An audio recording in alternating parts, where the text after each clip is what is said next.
Hey everyone, my name is Jason Filer, and I'm thrilled to welcome you to the second episode of The Afterglow. In this series, I'll be interviewing big names in the barbershop world and figure out the stories behind their music.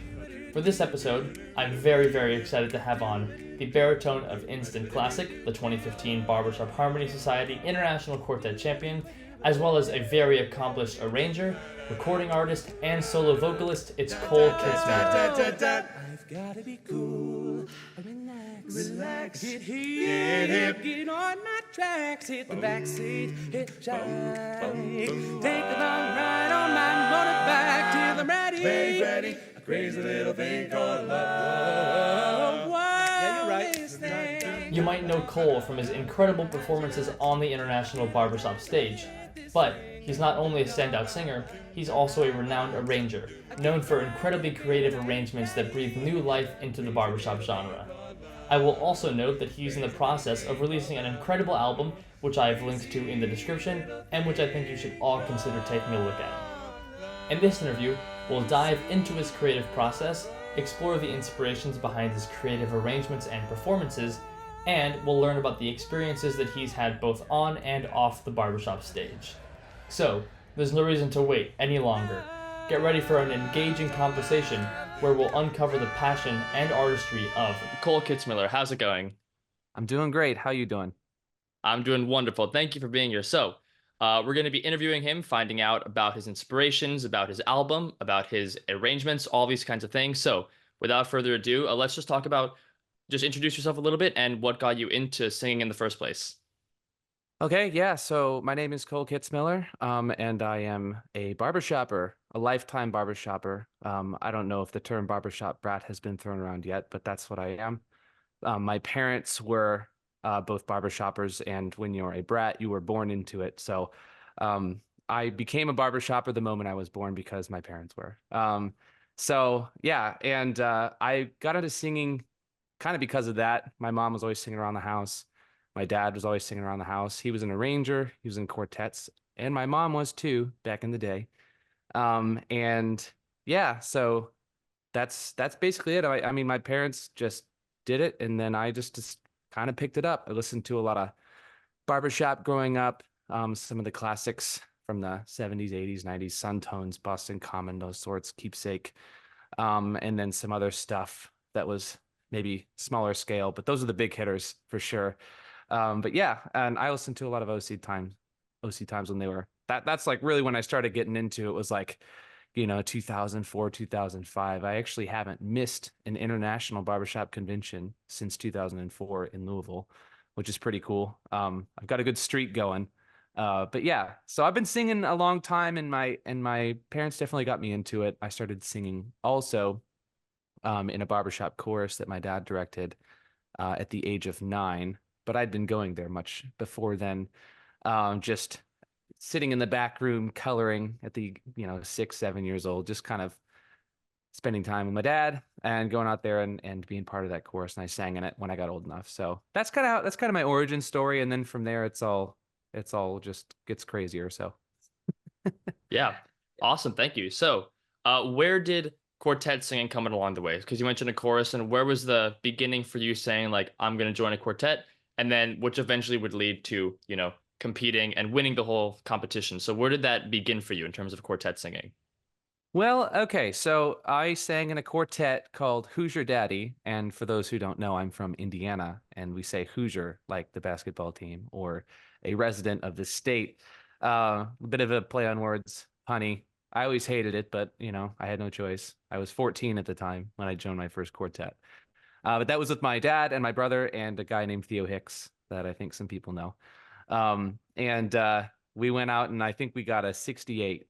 And that was in 2000. Oh, goodness. It's like 2006. 2006, I think it was. And it was a lot of fun, my first quartet experience. And there's actually a video of this online somewhere. And I'm wearing just like this white shirt that I think was my dad's, but I was 14. It was way too big on me. I was a beanpole back then. And I looked awful. And I just stood there with like one shoulder up, as barbershoppers sometimes do. And I just slogged through the part. and I had a lot of fun. There's a song on there, "The Best Times I Ever Had," with my good old dad. That song was a power play song first, and my dad thought it would just be the cutest thing if we picked it up and sang it in contest, and he just had a ball doing it. But I like the tag on that song. So if you ever go back and listen to "Who's Your Daddy" from 2006, you're gonna see that shoulder go up a lot on that tag. I was so into it. But that's where I started my barbershop quartetting journey. I had a couple of others along the way. Um, uh, the Ultimate Package. I sang in a quartet with the Ultimate Package. It's another guy that some people know, maybe called Patrick McAlexander, and a couple other friends, Mike Pugh and Brock. Or sorry, not Brock Jarrett. Yeah, Brock Jarrett. That's right.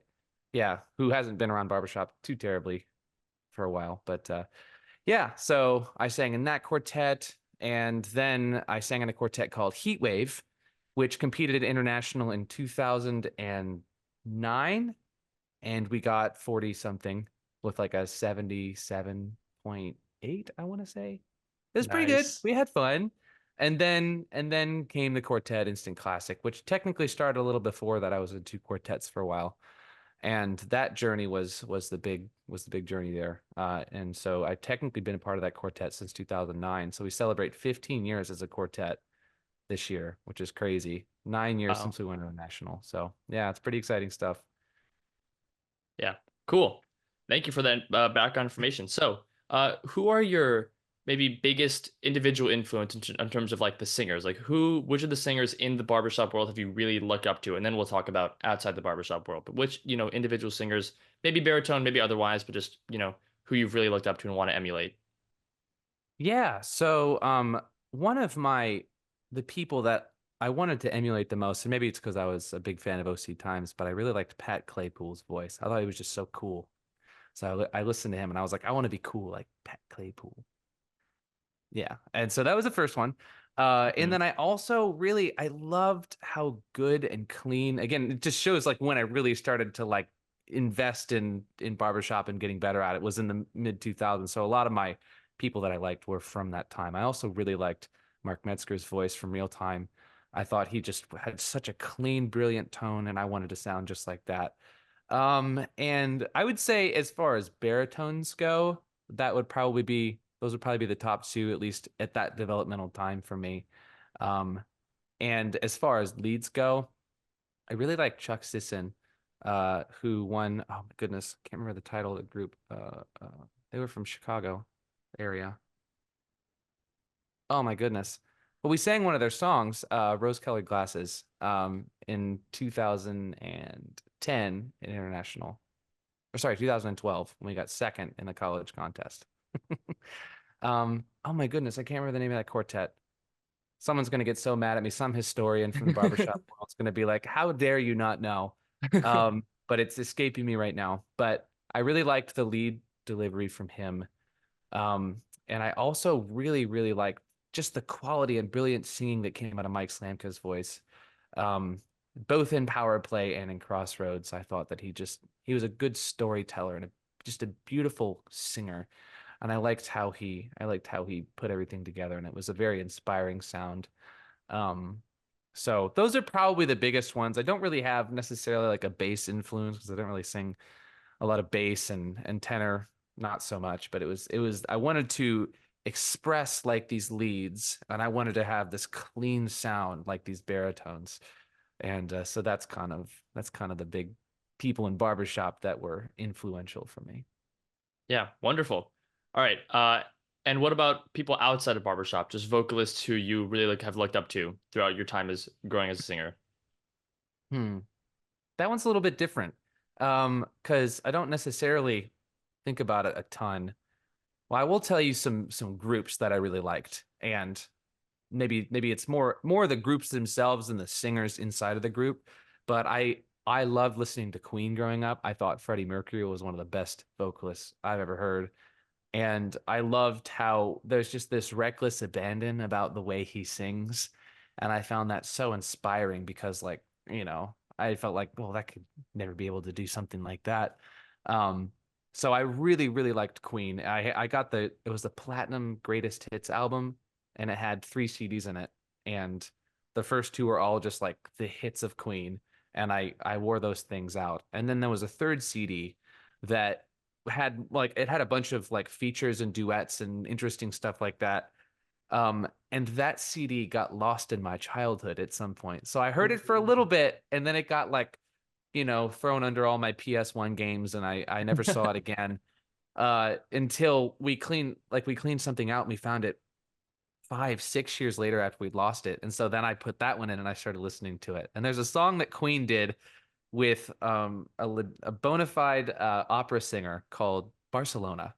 And that song is one of the coolest songs I've ever heard. So I listened to a lot of Queen. I thought that they were awesome. Another vocalist that I really liked was Stevie Wonder. I thought he just had such a cool I love funk and all of that vibe that he has. And he kind of like pioneered a new style for his time. Lots of electronic components came in with the Stevie Wonder. Wasn't afraid to lay down a beat and have some interesting synths, Rhodes, that kind of thing. And there was another group I was thinking of. Okay, maybe I'm aging myself a little bit here, but I did listen, like when I was growing up, I listened to a lot of like the Backstreet Boys and NSYNC and Britney Spears. Like I was into that. It's like 1999 to 2002. That was what I listened to. And those are the CDs I wore out at that point in my life.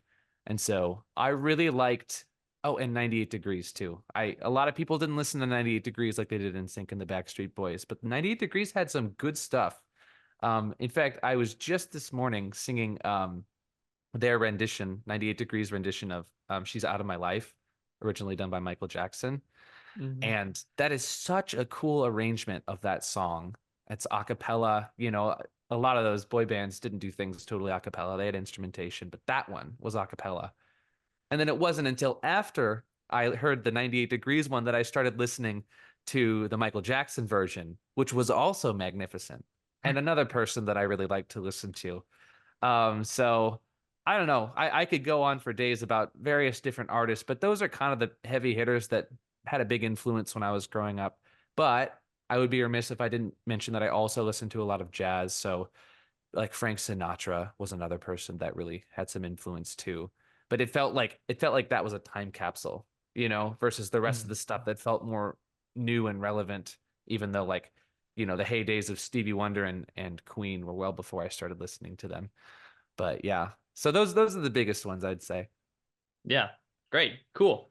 I like how you mentioned jazz and the other, sort of a cappella things. I was wondering what your thoughts on were the main differences between singing barbershop and then singing other things like, maybe vocal jazz or contemporary a cappella. Like, what's the main differences where you're like, you need to do this kind of thing to succeed in barbershop? Okay, so that's actually a very interesting question. And if you had asked me that question 10 years ago, I would have given you a very different answer. So bear with me.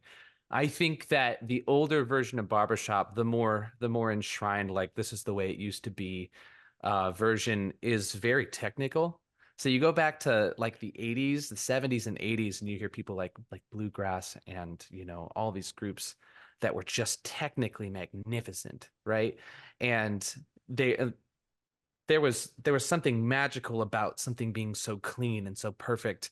And I think in the last 10 years, we've really started to change that and find what the new sound of barbershop is. And it's not clean. It's not perfect. It has imperfections. And I think that those imperfections make it very real. So I'm going to point to a point. I'm going to go to a point in time where I think everything started to shift. And that's going to be, I want to say 1993, when the judging system had a total overhaul. Okay. And I think that the judging system itself started to value different things. And so as I kind of like think back to like when I really started listening, there was kind of this like growing pains that we had as a society. How do we perform? How do we feed into the judging system and get back what we want? And the judging system also, the adjudication being like, what is it that people want? And so there was this kind of like back and forth, like, I like that. I don't really know why. And the judges being like, well, that's not really what it is, but maybe we should think about this differently because of the way that this is done. People seem to like this. I like this. And we haven't really seen this yet. And so going through all these different groups that kind of like had different kinds of impacts along the way about what we like. And so groups that come to mind early on would be groups like the Gas House Gang.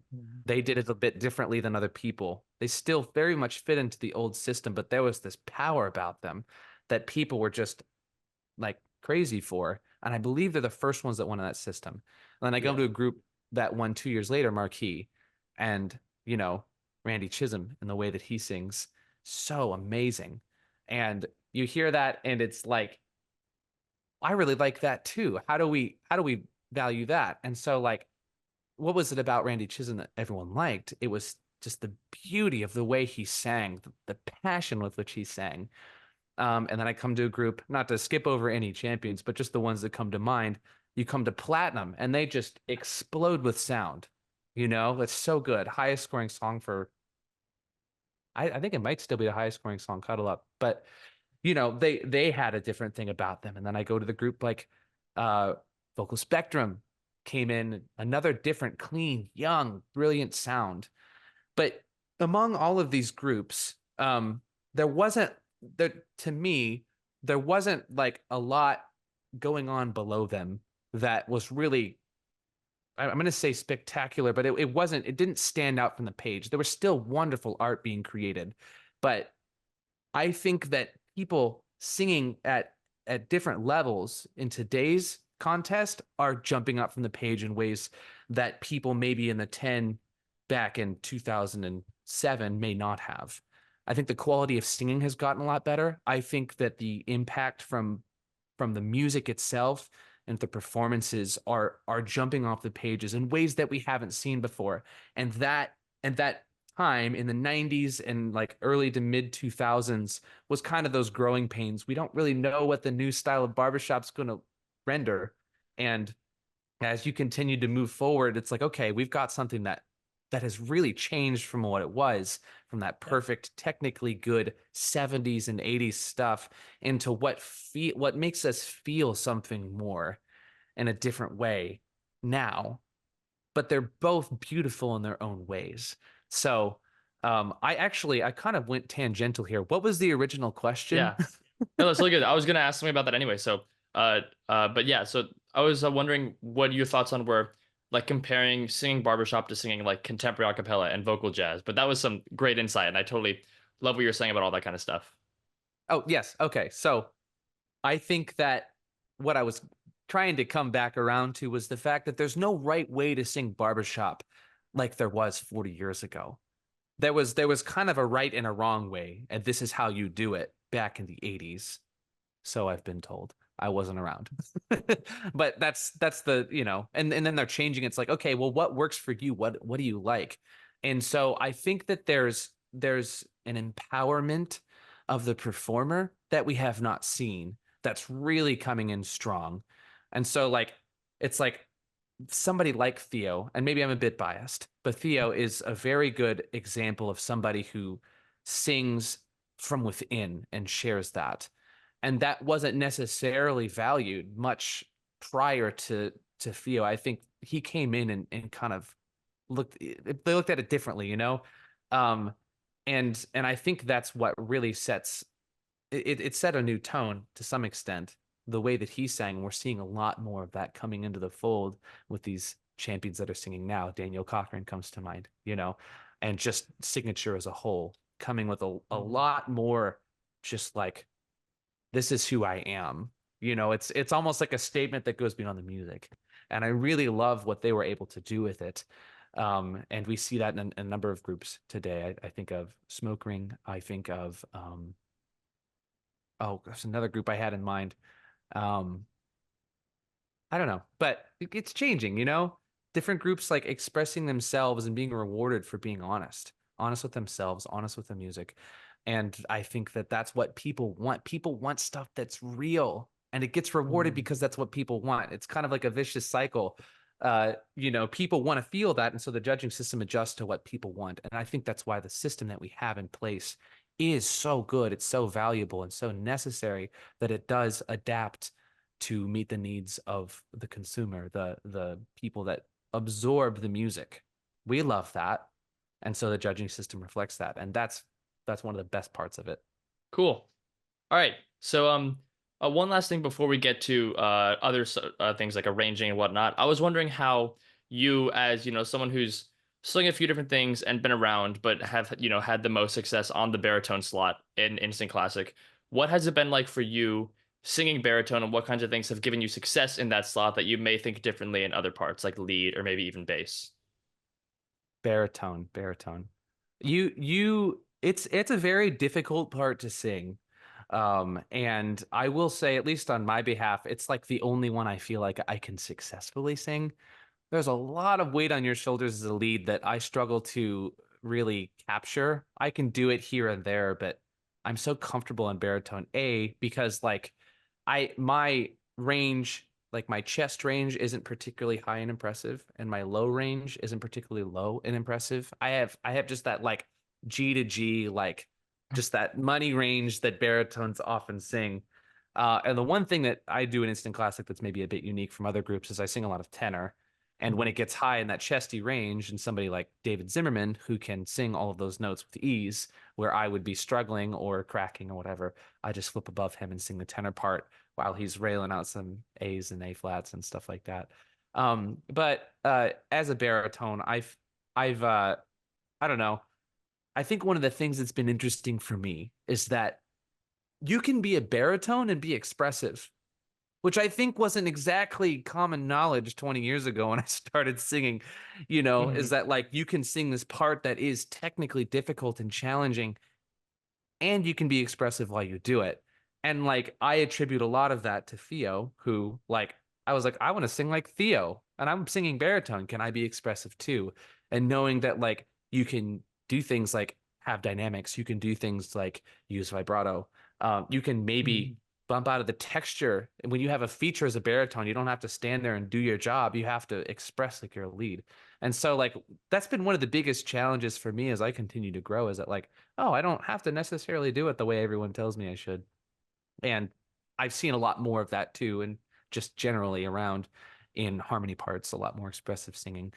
But yeah, I guess as a baritone, that's probably the biggest thing for me. And then the standard hallmarks of baritone being that like you have to be very accurate and clean and all that stuff, and it's just a balancing act between expression and cleanliness, I'd say. Yeah. Awesome. So Cool.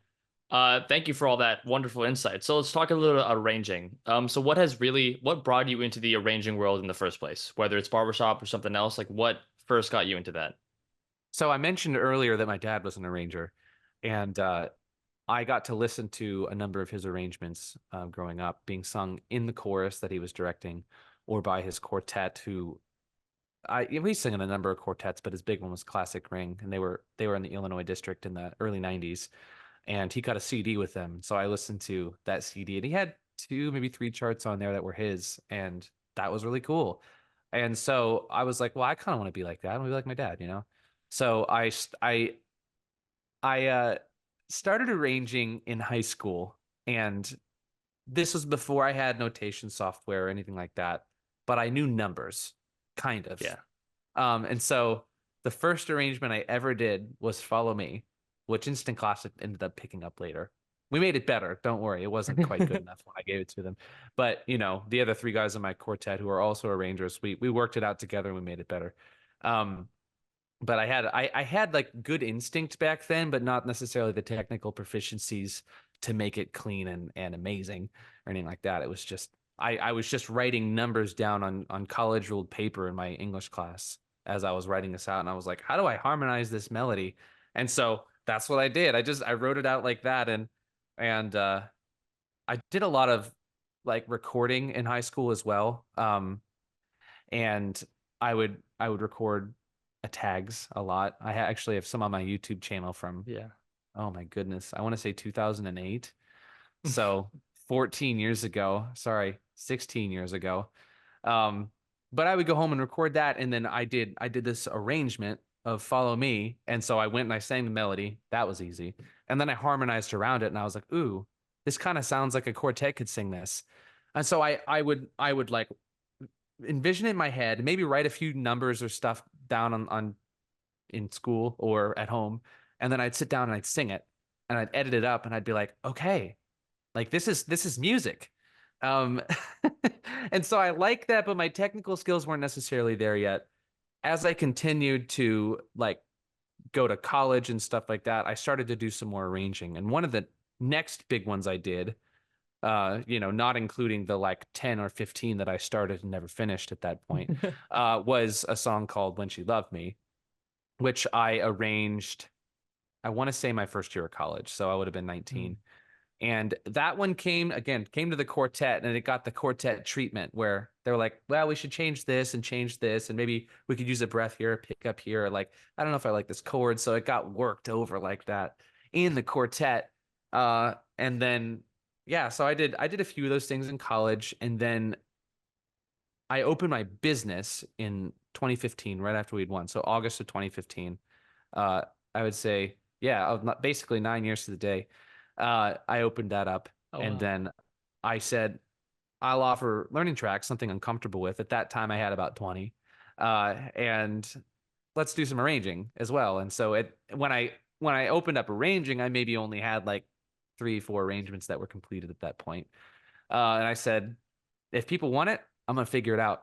So I I sat down. I got my first commission from a fellow, and I was too scared to do it, and so I gave it to Kyle.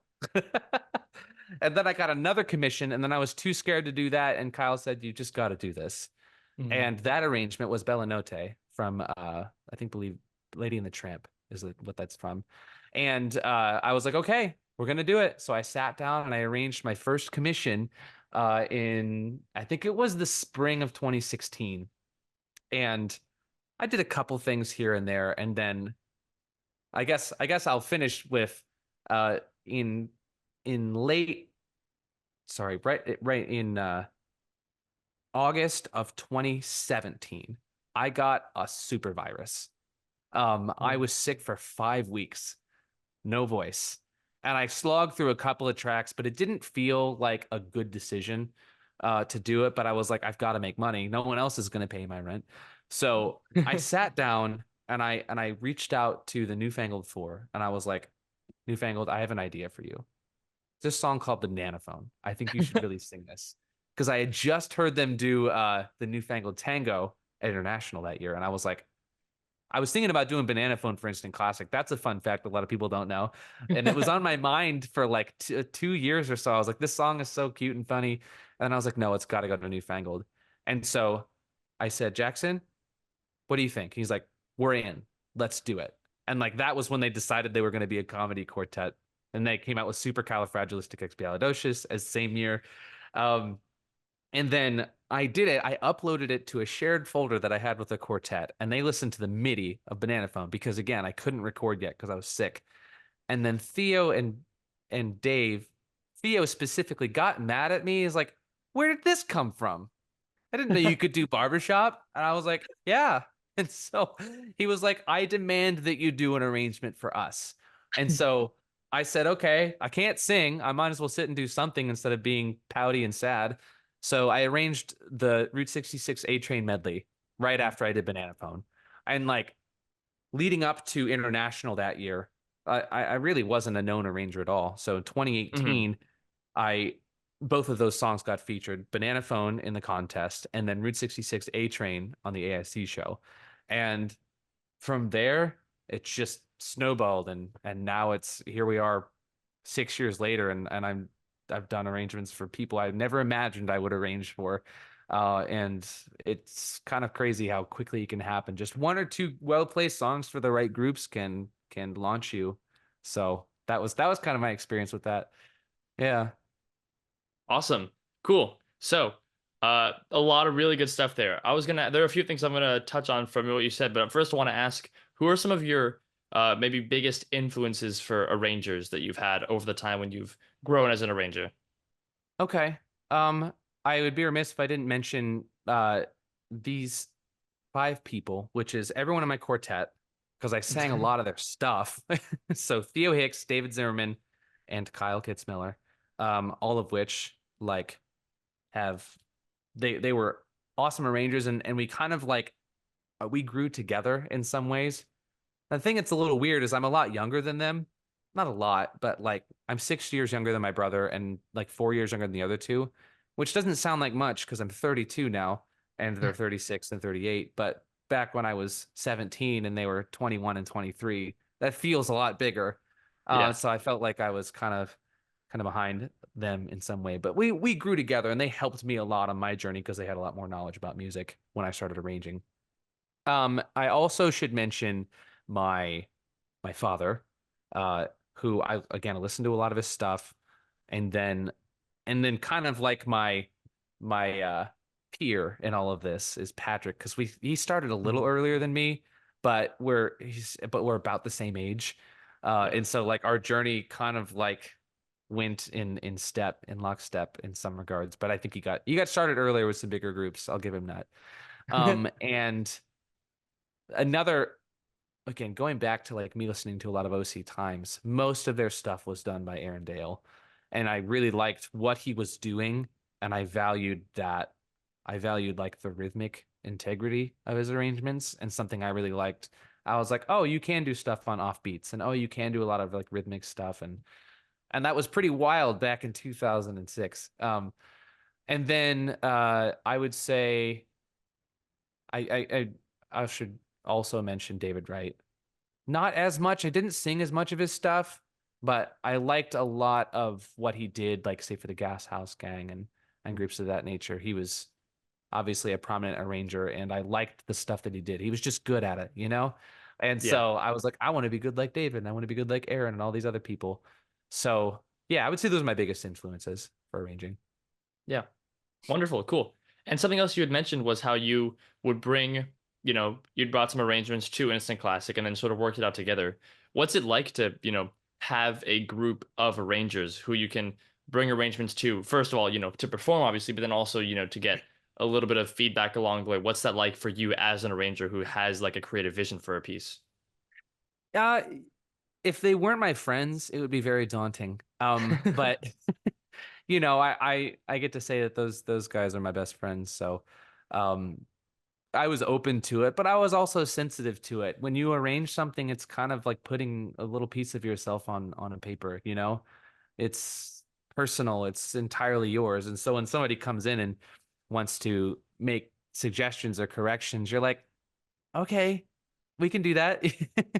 But it's still like it was tough at first, but then I realized after a while that like their only goal is to help me grow and help the arrangement be better and sing better music. And I was like, how can I be mad about that? So I think that overall it was tough, but it was rewarding and it pushed me. It pushed me to be better, pushed me to think about things in certain ways. And then one thing that they were all good at before I was just hearing chords and being able to pick things out because again they had a college degree behind them by the time I started, and so I got really good at that, and they helped me hear some things like oral skills and stuff, and yeah, so I would say that it was daunting but rewarding, and I probably only was able to do it because they were my good friends. Yeah. That makes sense. That seems like a pretty Yeah. daunting thing. But so, what is your favorite arrangement that you've done, if you have one? Your catalog has gotten much bigger since you started. So, do you have a favorite where it's like, I've loved this one. I love hearing people sing it. Oh man, there's maybe a couple that stand out.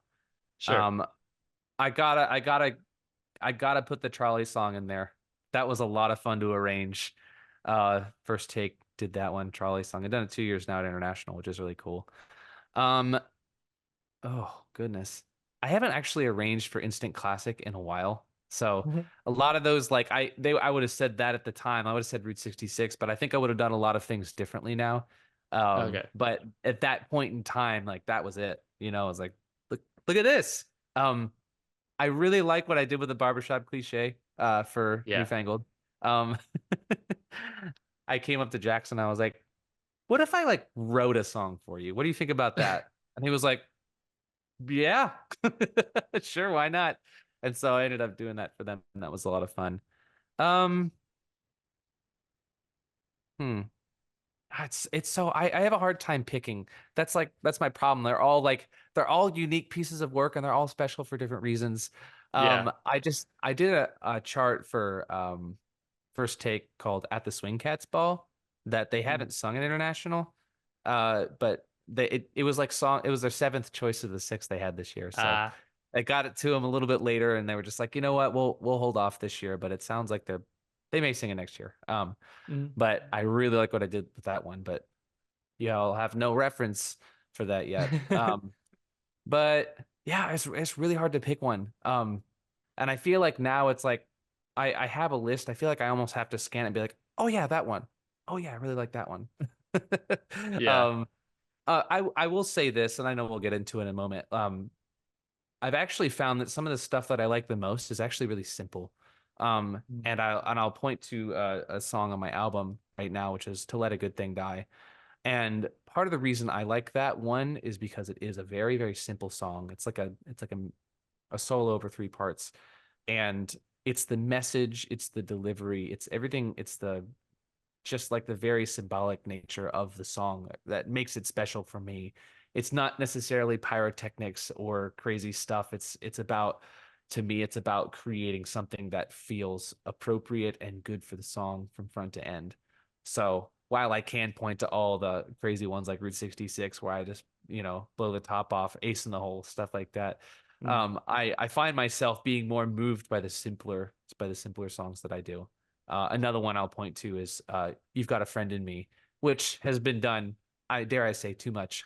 But I had a vision for it, and I was like, nope, this album I want to end it. I want to end it in a way that says like, this is I'm your friend. I want to be somebody that you feel like you can approach and talk to, and that's more important than anything to me. So anyway, it's not necessarily like I have a list of like these are my top five. But I like them all kind of for different reasons. So Yeah. Cool. So now this is might be a quick one, but what about a favorite arrangement that isn't yours? Just one that uh, you've always looked up to, always been like, wow, I have always loved that arrangement that, you didn't make. okay, I've got a couple answers here. So I'm gonna go with Shenandoah by Rick Spencer. I think that that's one of the most beautiful arrangements ever made. And then they're also going to be another one. It Only Takes a Moment by David Wright. And I could probably find a third one too. I'm actually gonna go with I Won't Send Roses by Theo Hicks. I remember when I was in high school, he arranged that when I was in high school for a quartet called Frank the Dog out in MAD. And he said, "Hey guys, listen to this." And it was a Theo Hicks track of I Won't Send Roses. Those exist, by the way. They're Theo Hicks learning tracks. Um, he does not do it anymore.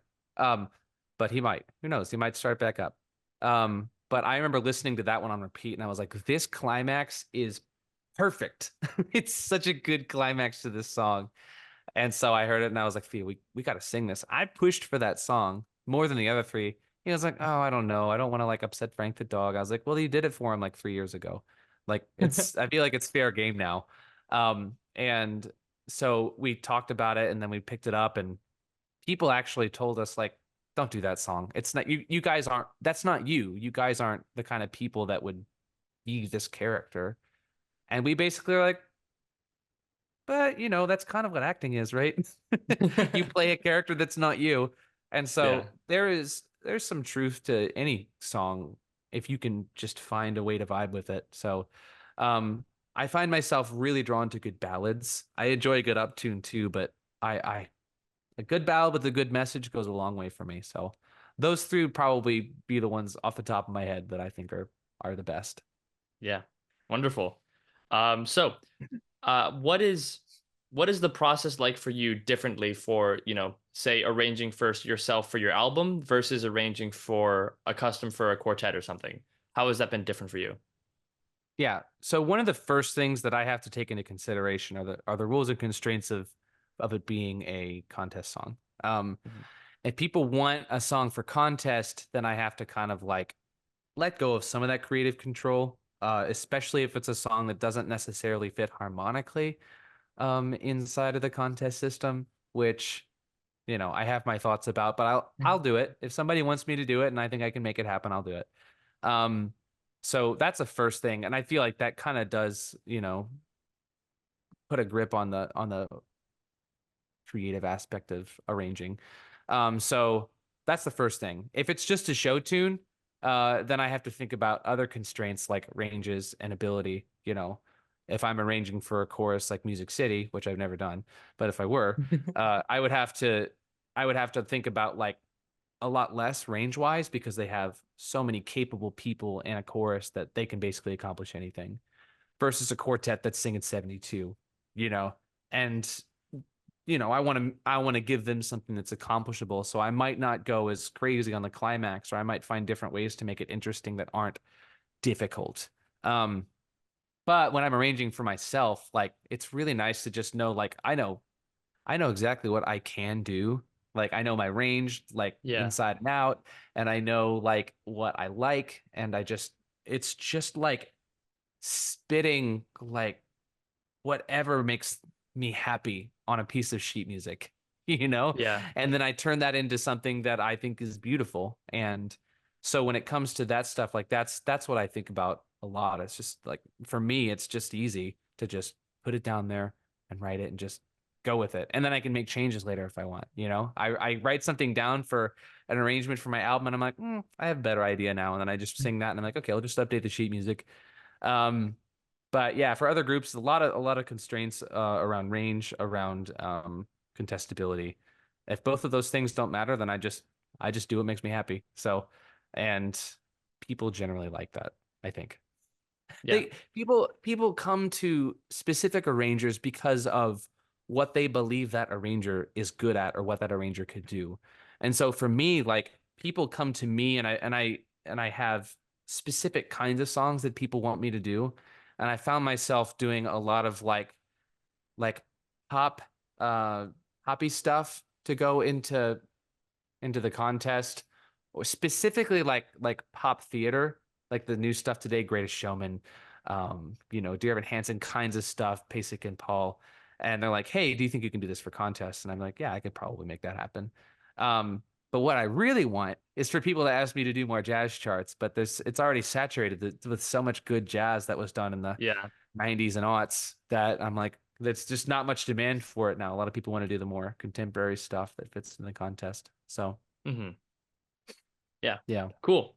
All right. So let's go into the, recording aspect of things. So what prompted you first to make learning tracks? What was that like for you saying, I'm going to do this, I'm going to have people ask me for them, and I'm going to make them for these quartets or for Okay. yourself?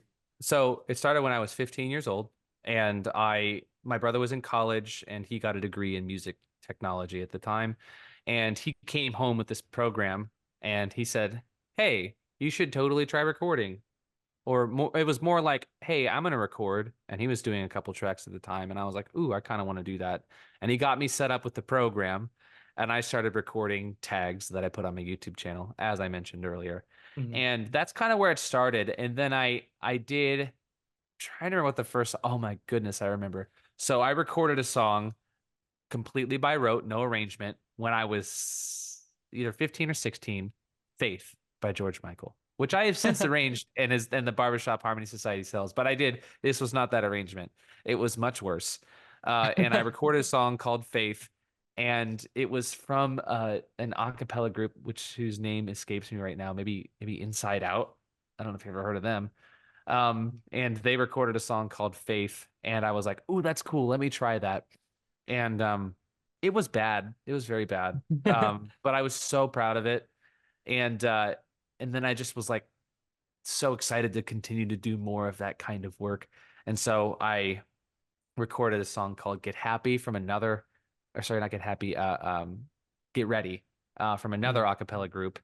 And then I did I'm Yours by Jason Mraz. Also not good. And then but over the years I did a number of tags, and I released a couple of things on my channel.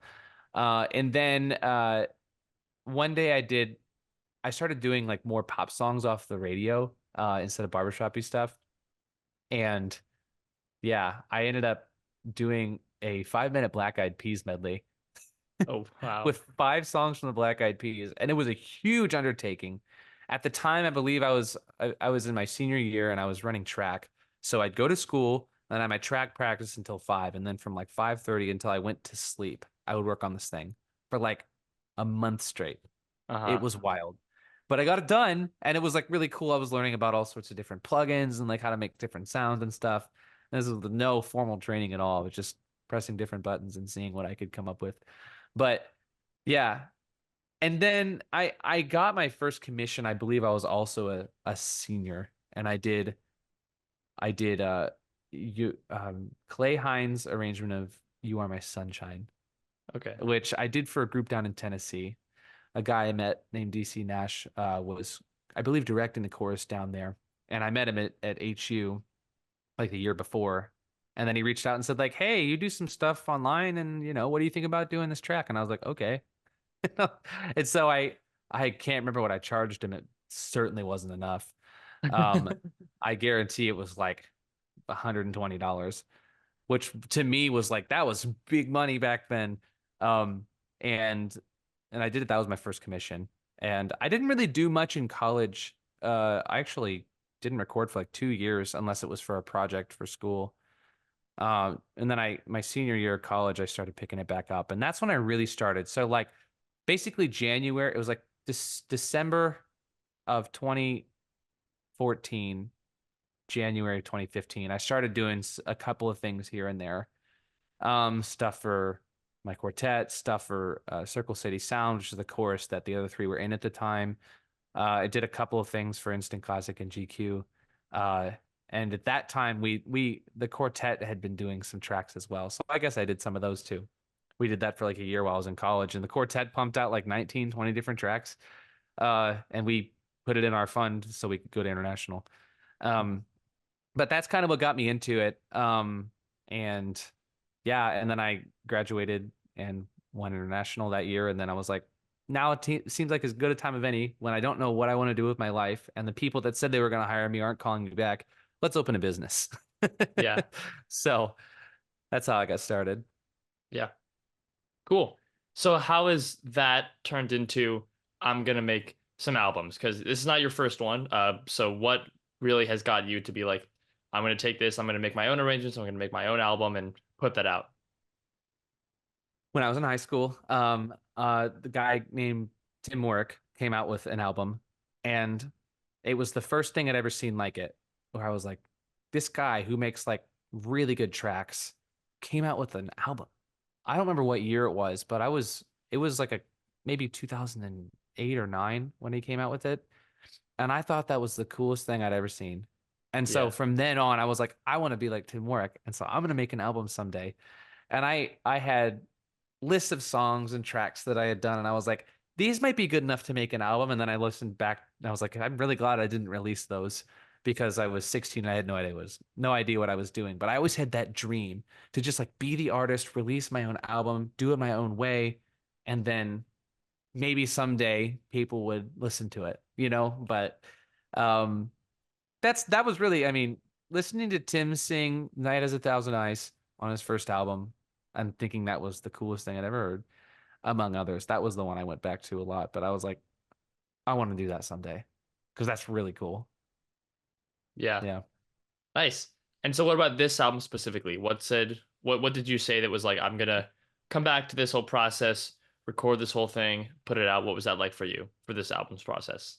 So I think that every good album starts with inspiration. And I think that when I talk about my first album, I just like really wanted to do it just to say I did it. That wasn't necessarily a big overarching thing. And I learned a lot in that process about how to do it. And then the next one I did, Down for Double, which was the year after. So the first one was 2019, then 2020, I did Down for Double, which was kind of a play on words. This is my second CD. It's the double. I'm doubling down. And I did that one, and I learned a lot more about my voice and my ability. And like, I got a couple of custom arrangements for that album. And I really tried to play more with like what I could do. And so I was like, let's just make something that people will care about, people that will be impressive, and all of that. I think it turned out better than the first one in pretty much every way. And then this one actually just again 2024. I waited 4 years to come out with my next one. And I went through a lot of life changes, and this one ended up being really personal for me. and a lot of the music on there reflects kind of some of my journey in life. And so I wanted to do something that was kind of an extension of me and share that with the world. And so I have a lot of good fun songs on there, but I also have a lot of serious songs on there. Songs that like if you look too hard, you might miss it. But when I come back to Simplicity, one of my favorite songs on there is Just the Way You Are by Billy Joel. And I heard a rendition of that on Spotify, and I was like, oh, this is so good. It helped me through some of my tough times in life. And so I heard that, To Let a Good Thing Die, You've Got a Friend in Me, I Never Like It When You Leave. Just songs that like really emphasized like what it means to be human and to grow up and for things to change. And all of that stuff is just it's an important part of the journey for me. And so this was kind of like it was a very personal album in the way that the first two weren't. Which is why I mentioned those. Like the first one, I just wanted to do it. The second one, I wanted it to be impressive, and this one, I wanted it to be real. I guess is probably the best way to say it. I wanted it to feel a little bit more raw, and I think that it came across that way for sure. But yeah, that's why I decided to do this album. That was kind of the inspiration behind it, at the very least. So Yeah. Cool. And what was the process like of the actual creation of it in terms of, how long did it take to say get all the arrangements complete or done in some way and then, plan and record, and what was that whole process like? stressful. In a good way, but also not so much. Like I look back and I'm like, whew, glad that's over. I tried to push it out maybe a bit faster than I probably should have. Um, I started like I had two songs. I did one like this time last year. I got excited about it, and then I didn't do anything for months because I just had so much going on. And then in January, I did my second one, and then I didn't do anything for a while. And then I was just like, if I'm gonna finish this thing, I've got to designate like stretches of time that are what I called them holy weeks, where basically I'd sit back and I'd be like, nothing gets in this 7 day span except for me making music. I don't know what I'm gonna do. I'm gonna sit down, I'm gonna arrange, record, whatever I want. It just has to be album related stuff for this week.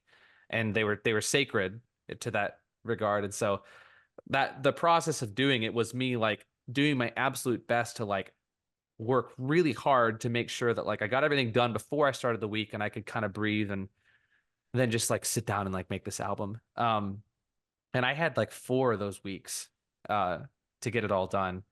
And some of the arrangements I had were already existing, mine or other people's. I ended up getting 4 custom arrangements for this one from Theo Hicks, one from David Zimmerman, one from Patrick McAlexander, and one from Dan Wessler.